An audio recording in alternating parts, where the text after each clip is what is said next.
Olá galera, tudo bem? Venho aqui mais uma vez pedir vocês se inscreverem no canal, é muito importante para mim e para o crescimento do canal aqui junto ao YouTube. Mas vamos lá, eu preciso que você veja o primeiro vídeo para você poder pegar a referência para esse segundo vídeo. A história continua, mas vamos lá.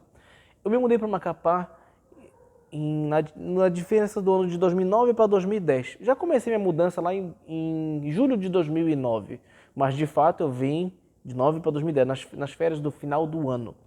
Vim pra cá e tal, tudo bacana, muito legal. Foi muito bom poder voltar a morar com meu pai, eu já com 25 anos, já um homem já.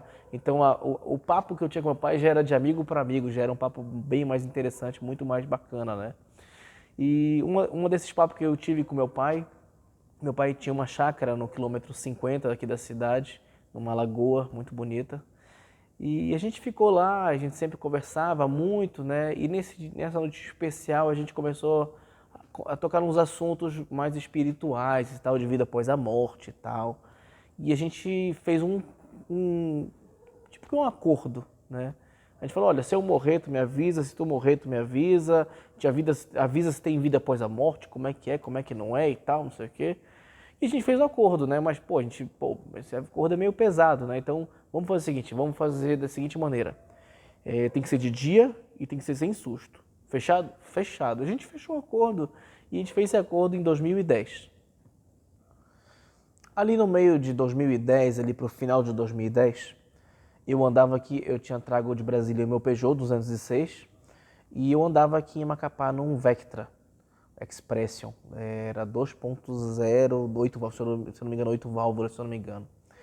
E eu andava nesse Vectra e eu fui puxar a documentação desse carro para poder pagar junto ao Superfácil aqui de Macapá.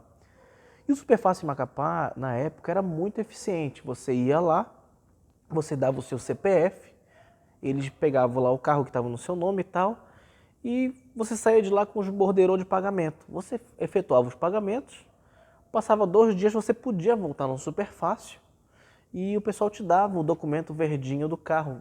Muito bom, muito prático, muito melhor do que de Brasília, que você pagava e esperava chegar em casa, demorava muito mais tempo. E eu achei super interessante você dar o seu CPF e resolver o problema. E eu tava com o CPF da minha mãe também ali no dia, aí eu bateu a curiosidade, sabe? Pô, minha mãe teve tanto carro aqui em Macapá, vou botar o CPF aqui dela, né, no Superfácil para ver o que vai aparecer. Se aparece alguma coisa, se não aparece, né? Botei o CPF dela, apareceu, gente. A Chevy Camping, no nome da minha mãe ainda. Aí eu, caraca, que legal, olha só, tá o nome dela e tal.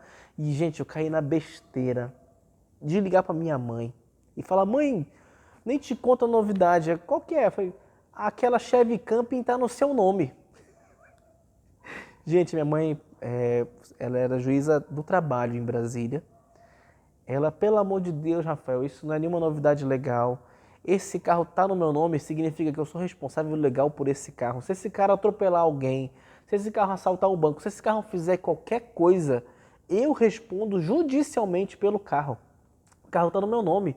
Ou seja, se eu atropelar alguém e fugir, vai na placa, a placa de tal carro, o carro é o nome da Silvia. Então, ia cair tudo pro nome dela. Falei, pô, mãe, mas até agora não caiu nenhuma multa, né? Ela, não caiu, mas Rafael, vai procurar o carro. Gente, eu rodei Macapá inteira atrás desse carro. Rodei em todas as oficinas, procurei. Fui em Ferro Velho, fui em tantos lugares, fui em oficinas de conhecidos, procurei, perguntei pelo carro e eu nunca achei o carro. Só que em Macapá, o nosso ciclo aqui, como a gente é perto da Floresta Amazônica, o nosso ciclo de uma picape utilitária em Macapá é extremamente cruel. Minha mãe comprou para reformar uma casa, vendeu para o fulano, que vendeu para o ciclano, que o último dono, geralmente, o cara bota para vender para o cara que mexe com madeira.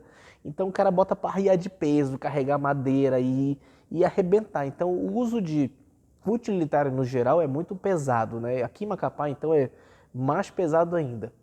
E eu tinha consultado esse carro, o último documento que esse carro foi pago foi um 2008, que tinha sido pago e rodado, né, o documento. E eu rodei a cidade inteira, não achei o carro, e eu falei, olha mãe, é o seguinte, eu vou te explicar um negócio.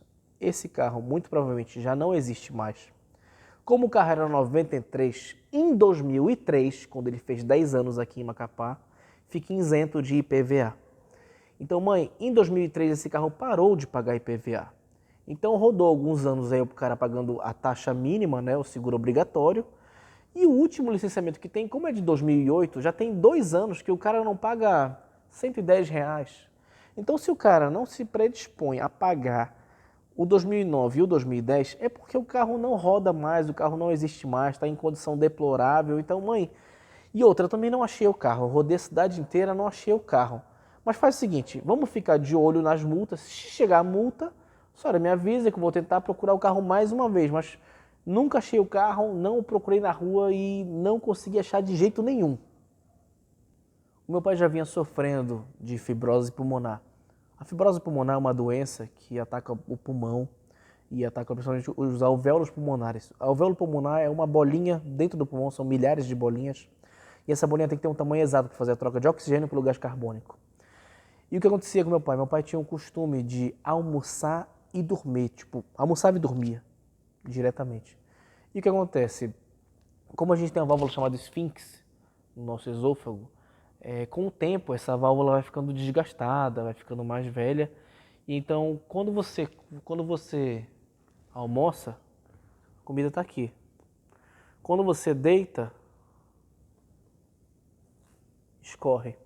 Então, uma coisa que era para ser digerido no estômago dele ia para o pulmão. E esse é o refluxo, né? Então, muita gente tem esse hábito de almoçar e dormir e é extremamente perigoso. Então, almoça, tem que ficar um tempo. E o pior é que ele fez de tudo para manter esse ritmo dele, botou calço na cama, botou um monte de coisa. Eu falei, não adianta, você tem que almoçar, esperar 1 hora para depois você dormir. Mas é complicado quando você tem um costume de uma vida toda.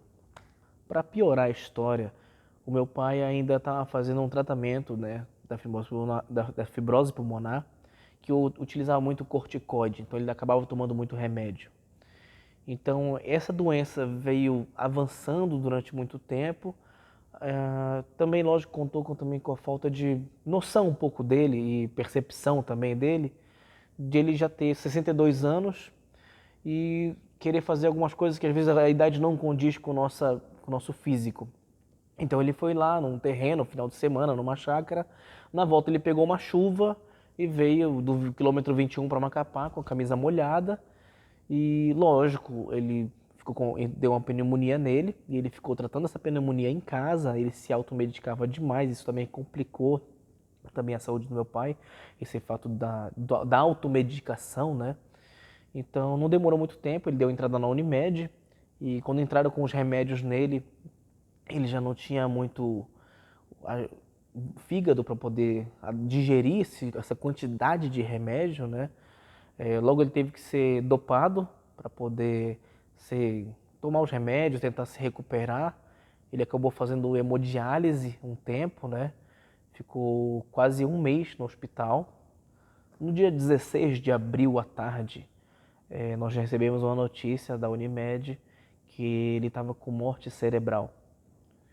Na ocasião, entrou eu e a minha irmã, nós fomos na Unimed e fomos fazer a visita do meu pai no dia, né? Abriram para eu e ela ir no dia. E a gente visitou ele lá, eu e minha irmã, a gente decidiu tirar o cobertor dele para verificar como é que estava o corpo dele, se tinha muito machucado, se tinha escaras, se estava sendo bem cuidado, se estava sendo bem hidratado e tal. E a gente verificou e estava perfeito, super bem hidratado, tudo direitinho. O problema foi que os órgãos dele não aguentavam mais a quantidade de remédio que estava sendo injetado ali. Então a recuperação dele estava sendo ruim e ele já estava com morte cerebral. Eu perguntei para o médico, ele falou, Mariose, é um carro a 200 por hora sem motor. Ele vai parar. Eu não sei se é aqui ou se é ali, eu sei mais para frente, mas ele vai parar. Então, quando eu saí de lá, eu já liguei pro meu irmão, falei que o pai tinha tido morte cerebral, que era para ele vir para Macapá, né, por toda essa situação. Meu irmão comprou passagem e veio para Macapá. Na manhã seguinte, o dia 17 de abril de 2012, minha irmã me liga de manhã cedo e fala, Rafael, bora dar um pulo na Unimed, bora ficar por lá, bora ver essa situação. Eu falei, bora, assim, eu já estava querendo ir lá e ficar mais próximo e tal, né, dessa situação complicada, né, e até para a família se unir nessa hora. Nós fomos lá, Fiquei lá um tempo, saí com meu cunhado pra gente poder almoçar e tal, minha irmã ficou no meu carro. Acabou que a gente se encontrou todo mundo na casa da minha irmã. E ficamos lá, o meu irmão chegou depois de viagem, eu busquei ele no aeroporto, levei ele para almoçar e tal, toda aquela situação, né? E quando chegou perto do horário da visita, às 4 horas da tarde, né, a gente foi lá e como meu irmão tinha acabado de chegar de viagem, a prioridade era ele de visitar meu pai. Quando chegou na hora da visita, às 4 horas da tarde, o meu irmão chegou lá e o médico falou, olha, não tem como vocês entrarem agora porque o Bira acabou de ter uma parada cardíaca, uma parada respiratória, ele acabou de falecer. Eu falei, poxa, mas o meu irmão acabou de chegar de Brasília. Tem como meu irmão entrar e ver o meu pai? Ele, não, tem como entrar, mas infelizmente ele já faleceu. E o meu irmão entrou junto com um tio meu, né? E viu meu pai já desfalecido e tal, né? Viu ele tirando os aparelhos dele lá e tal. Voltamos todo mundo para casa da Manu e começamos a fazer o velório e tal. Começou a resolver questão de velório, questão de funerária, todos aqueles trâmites e tal. Fiquei na casa da minha irmã até dar o horário. Saí de lá, fui direto pro velório, fiquei lá, todo mundo, muitos amigos me ajudaram, foram muito, foi muito bom isso pra mim, sabe, saber que eu tinha muitos amigos que eu podia contar com eles, que foram lá no velório, que seguraram na minha mão, que deram uma palavra de conforto pra gente, foi extremamente importante pra mim, cada um que foi lá, eu nunca vou esquecer disso. Demorou mais ou menos um tempo, minha mãe chegou no voo da madrugada, minha mãe chegou, e ficaram lá e tal, não sei o quê. E deu na hora assim que tava todo mundo já cansado, né? Minha mãe virou, poxa, eu quero ir pro hotel, eu quero dar uma descansada pra gente ir pro enterro no dia seguinte.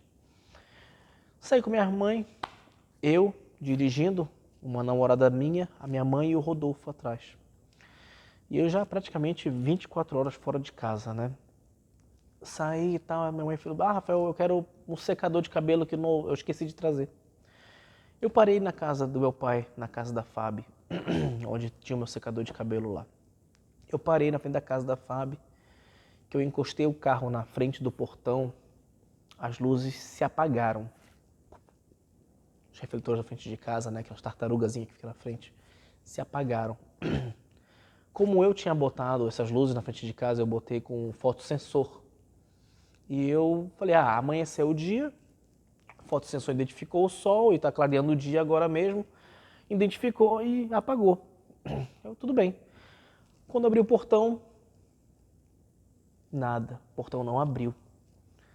Eu achei estranho aquilo, falei, pô, acabou a energia da casa, caramba. Peguei a chave do carro, desliguei o carro, peguei a chave do portãozinho, abri o portãozinho, abri a porta de casa. Quando eu abri a porta de casa, eu não consegui dar um passo para dentro da casa. Alguma coisa me bloqueou. E eu simplesmente travei na hora. Dei um passo para trás, dei uma respirada. Aí eu voltei pro carro, peguei a chave do carro, entrei no carro, falei, Rodolfo, pega lá o secador de cabelo da minha mãe lá que eu vou ficar aqui. Mentira, eu tava morrendo de medo. Sabe aquela sensação ruim que eu tive? E eu fiquei no carro, esperando. Meu irmão veio, subiu, pegou o secador de cabelo da minha mãe, desceu a escada, bateu a porta da casa, bateu o portãozinho.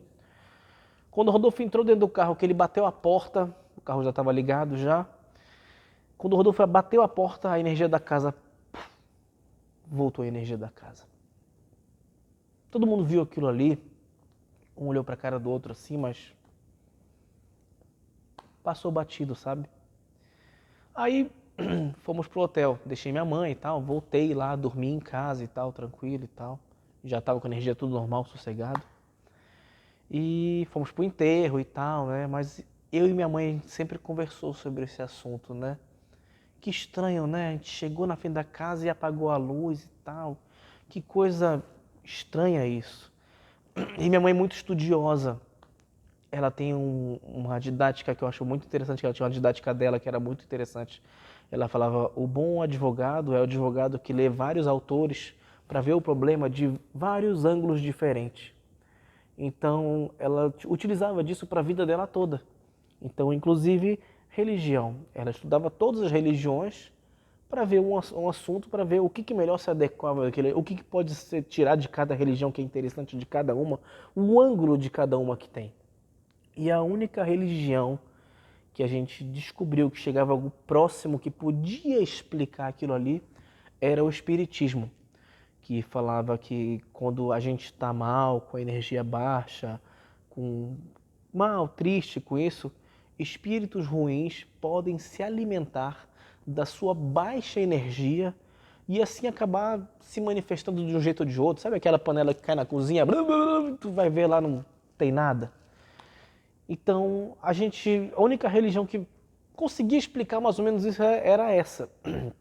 E a gente tomou como ciência que foi isso, que foi a gente mal, triste e aconteceu. E também pode ter acabado a energia também, naquele período, exatamente naquele período, mas que seja.